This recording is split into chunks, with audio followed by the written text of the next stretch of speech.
As I was scrolling Twitter this morning, I came across this Variety article where they ranked actors' performances in the Odyssey from worst to best, and I did not have to read much further than this Twitter echoed nonsense that Tom Holland had the worst performance in the Odyssey.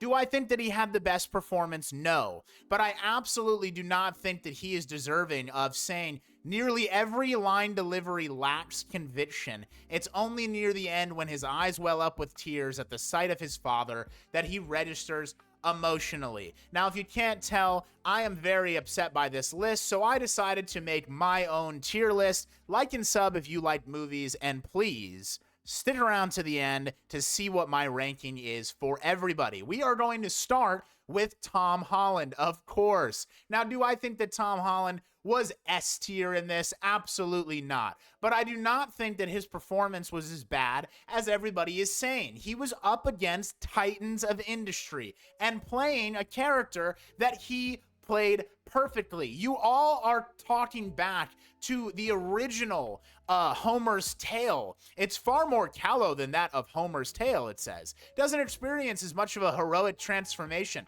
That is not Tom Holland's fault. This is the Odyssey made by Christopher Nolan. This is his adaptation of The Odyssey, a story that is 3,000 years old. That does not mean that it has to be completely accurate. A lot of things that happened in this film were not accurate, but made much more sense, like the way that Odysseus felt shame for the things that he did at Troy. None of that was true. And Odysseus was not this great guy. Him and his crew went and R-worded and pillaged and did all these terrible things. That doesn't happen in the Odyssey. This is not the same as Homer's Tale. This is an adaptation. So that being said, I'm going to put Tom Holland in B. I thought that he did great. He invoked the most emotion of me out of anybody at the end when he realizes that it is his father. And I also thought that his fight scene was great as well. Now, before we get into Jon Bernthal, we're going to go over to my friend here who I've already forgotten his name. It's something Green. Logan Marshall Green. He really wasn't in it for that much. He had one fight scene with Tom Holland. I don't know why he was even on the Variety list. He made it to number 13. I mean, the guy was, I had to look up to see who he was and what all he did in the film. I thought that was absolutely ridiculous. Now we're going to go with Jon Bernthal. I thought Jon Bernthal did great as well. He was not in it for a lot of the movie, but I thought the way that he retold his brother's story was compelling. Again, not much of it. He goes up with Tom Holland and they're basically just talking the entire time that he's in the film. So I'm going to go ahead and put Jon Bernthal at C tier. It wasn't really a memorable enough performance for me to say that it was anything above that if we're going to go with, people in this movie. Now, Charlize Theron, who plays Calypso, the person who keeps Matt Damon's character Odysseus on their island for so long so that she can be with him forever. Uninspiring, not great, did not like it. We're putting her in D, and it wasn't even forgettable. I think that it was very memorable because of how mediocre and lackluster it was. There was not a single time where I felt like she was giving a convincing performance and not just wanting to be there being Charlize Theron. Now we have Lupita. I'm not even going to try to say her last name. I guess I will. Nagoyo. She did very, very good, but again, not in it for long enough to be a standout actor for me. So I'm going to put her in B tier because I think, yes, as Helena of Troy and as her sister and, retelling this story, she invokes so much emotion while she's on the screen for the small amount of time that she has. But I just don't think that I saw enough of her for me to warrant putting her into A tier. James Remar, Remar.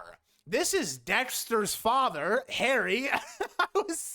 I sniped this one in the theater. I heard his tone of voice and I sniped it. I thought that it was so good. Now I'm just going to go ahead and put this in forgettable. I think that a lot of people, when they talk about the Odyssey actors, they're not going to talk about the 3 lines that James Remar had. I thought they were great lines. I thought that the things that he told Odysseus completely furthered the plot, and they were very good. But is he really in this movie for longer than 30 seconds? Do we really need to be placing him at 8th place variety? What kind of joke is this, bro? I don't understand.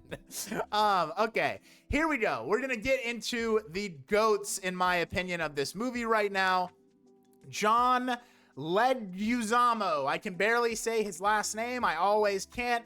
I'm just gonna go ahead, flat out say it. I'm throwing my boy in S tier. I thought he did phenomenal the way that he showcased a loyal servant and friend waiting for Odysseus to come back, and honoring him and being just an all-around staple character that every time he was on screen, I knew exactly the kind of emotion that he wanted to invoke out of me, and I thought that this was his greatest role that I have ever seen him in. Absolutely phenomenal, and I think that people should be talking about him more, because I really, really think that this was a standout performance that may have gotten overlooked by some larger names.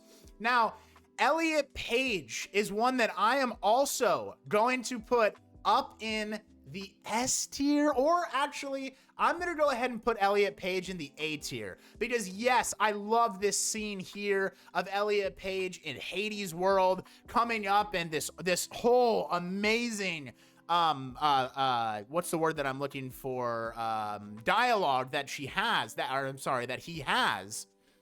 It is so compelling. Now, Elliot Page in the scenes where he's a soldier in the beginning, it was good, definitely, but not as standout as that performance. And again, not a lot of screen time, but really, really made it count. So I'm going to put Elliot Page in A. I think he deserves it. I really would have put him in S if he was in it for longer, and if those scenes where he was the soldier and dying and the flashback and all of these things would have just been a tad bit more compelling. And I really think that I'm nitpicking here, because I don't want to throw everybody in S tier that I love their performance. If that was the case, then probably everybody up here would be in S tier besides these 3 people. And John Bernthal, of course. Robert Pattinson, my boy. Now, I have heard Robert has been on a tear recently. He's been going around doing indie films. He's living his best life. He got the Twilight bag, and now here he is, and I think he was exceptional in this movie, so I'm going to make him S tier as well. I thought every line delivery he did so well. You know, Tom Holland says it is so hard to imitate a laugh, a fake laugh, as an actor.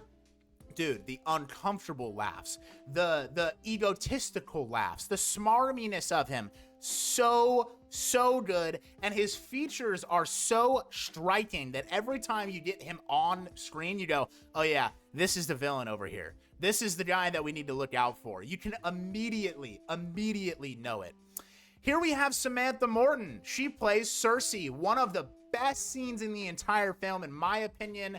It was so visceral, and she played it so phenomenal. I know this might be a bit of a hot take, but I'm gonna put her in A instead of in S. I thought every moment that she had on the screen was so good, but I really wanted to see it a little bit more. And you know what? Maybe I'm using that as a shield. Samantha, you're going up to the S tier. Just because you were only in one scene, that scene was drawn out for a long time, and it was one of the 3 main places that they went while battling these monsters, and she just performed in a way that made me so uncomfortable. She was so terrifying. I thought she was like this evil person, and then you find out that she's really not that bad, at least in this adaptation of the movie. I don't care about you mythical nerds out there. It does not matter to me if it's lore accurate. Movie-wise is what we're talking about.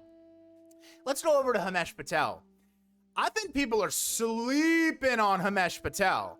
I think people are putting Himesh Patel in the middle of the pack. It doesn't make any sense to me. I thought that he did such a good job of the questioning Odysseus, of, you know, keeping him kind of more sane, being his right-hand man, running into battle, and then telling him to fuck off, only to be saved by Odysseus and then having to listen to him more. I thought he was exceptional. I would love to see him in more of these blockbuster films, and that's why I put him at A tier with Elliot Page in very, very good company. Here we have Corey Hawkins. I don't know why Corey Hawkins is on this list. I don't know where he is on this list. He really does not have that big of a role. He's ranked 12th on this list. Okay, he made me feel like I hated him the way that he kicked the dogs. His line where, yeah, obviously a lot of this is spoilers. The spoiler alert though, really this time, when he gets shot in the neck with the arrow by Odysseus to start off the whole thing. He played that really well, but other than that, I mean, what are we really talking about? I think that he was good in the scenes that they showed him in, but he really just kind of abused an animal and was pissed off at Tom Holland, and he's just blowing Robert Pattinson the entire time. We're gonna go with forgettable here. I don't even know why Variety put him on this list, to be honest with you. I think they just needed to pad it some more. I'm also going to put Mia Goth in the D tier along with Charlize Theron. I didn't think that Mia Goth's performance was literally anything to write home about. It felt uninspiring. She was in the movie for a decent amount of the scenes with Robert Pattinson, sort of being his little like love-making mate on the side while Robert Pattinson's trying to get with Penelope. Not a major fan. I thought that it was really just kind of boring. And every time she was on the screen, I just was like, who is that and why is she here? I also don't know why Benny Safdie is on this list. He is ranked, I believe, 16 on this list. It really makes no sense because I don't even think that he has speaking lines. The man is just aura farming the entire time. It really makes no sense to me. Now, was the aura farming sick? Yeah, it was awesome. Was that scene that he pulled up in amazing? Absolutely. Could we really see his face? No. Was the one scene that we got of him getting stabbed by his wife, was that really an incredible scene? I mean, yeah, because Lupita was the one doing the stabbing, and we didn't even really see Benny Safdie. But for purposes of aura, I gotta put my boy at C. The aura was insane. It was oozing from his veins as he walked through the gates of Troy. It was amazing. And just for that, I'm putting him at C. That is the only real memeable one that we're gonna have here until we get to the end. Zendaya. I do not understand why everybody is saying that Zendaya was so good in this movie. She was really just a placeholder. She could have been anybody. I thought that it was really annoying too, seeing Zendaya and Tom Holland in the same movie that's not a Spider-Man movie. I understand that you guys are married and you want to hang out and you want to, do all this work together, but it takes me out of it when everything that Tom Holland's in, Zendaya also just has to be in. I mean, I know that this is a tired talking point of we're using the same actors, we should be switching it up and blah, blah, blah. But it really felt like that when I saw Zendaya on the screen. Now, do I think that she did bad? No, I thought that she performed the exact way that she was written, but she is going to be our character with the most amount of screen time that goes into the forgettable list. Like I said, it could have been anybody and they would have done a great job. I think really Christopher Nolan just wanted this cast to be as stacked as humanly possible, and with Tom Holland, Zendaya comes pretty easy.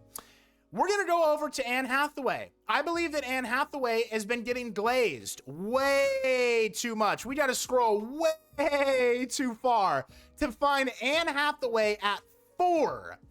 No. Was she great? Yeah. Was this probably the best Anne Hathaway performance that I have personally seen? Absolutely. But do I think that she was S tier or A tier? Absolutely not. I think she belongs in the B tier. Yes, she had a lot of screen time. Yes, she carried herself perfectly. And the way that she showed her emotion towards Odysseus was good and mysterious enough so that we didn't really know exactly what was going to happen in this Christopher Nolan adaptation. Oh, you didn't know what was going to happen in the Odyssey? It's a 3,000-year-old story. Yeah, you and every other YouTube commenter, okay? I didn't watch the movie before, so I didn't know how he was going to do the movie. Simple as that.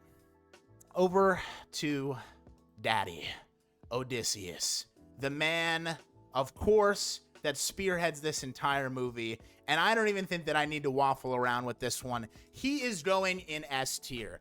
It is so often that we overlook actors like Matt Damon. It truly, truly is. I believe I saw a tweet that said, because he's such a steady hand, you always forget that he's there. And that really, really rang true. And this, for me, I thought this was finally the one that Matt Damon got that he deserved. You know, there's this whole trope in Hollywood that Matt Damon actually goes through a lot of these, you know, he misses scripts. He gives up on scripts that become amazing movies. And it's like a whole thing. Like, he gave up on Manchester by the Sea, gave it to Casey Affleck. Casey Affleck won the Oscar for it. Now, do I think that he would have been better than Casey? Absolutely not. Casey played that role phenomenally. But I think that Matt Damon gets overlooked when we talk about some of these actors that are getting up into the age in which, my opinion, is their prime. I think that an actor's prime is from anywhere from 40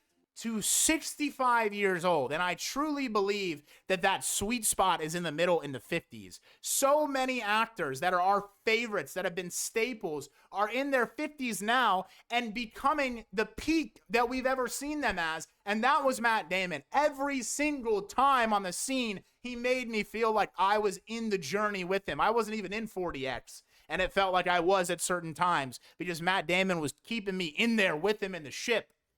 Man, I freaking love that performance. Shout out to Matt Damon. Shout out to Good Will Hunting. And of course, shout out to Travis Scott. We're going to have to put him in the S tier as well. A man, a barge, a trick.